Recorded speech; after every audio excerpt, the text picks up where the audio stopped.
বন্ধুরা, আজকে খেলাম আলুর দমের কষা। সেই ছোট ছোট আলুর দম হয় না, খুব ভাল লাগে খেতে, সে রুটি দিয়েই হোক আর পরোটা দিয়ে হোক।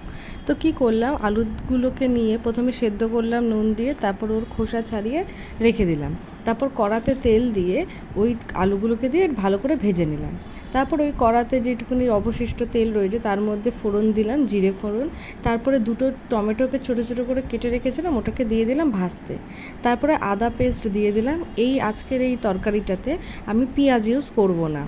তারপরে কি করলাম, ভাজতে যখন একটু ভাজা ভাজা হয়ে এলো তখন স্বাদ মতো নুন আর সব রকম মশলা দিয়ে দিলাম। এই ধনে গুঁড়ো, জিরে গুঁড়ো, লঙ্কা গুঁড়ো, হলুদ গুঁড়ো সব দিয়ে দিলাম। দিয়ে একটু নাড়তেই অল্প একটুখানি জল দিয়ে দিলাম, তাহলে একটুখানি তরকারিটা ভালো মতো কারিটা তৈরি হবে। তারপরে যখন ওইটা ভাজা ভাজা হয়ে আসতে শুরু করলো আর অল্প অল্প করে তেল ছাড়তে শুরু করলো, তখন গ্যাসটা সিম করে দিলাম।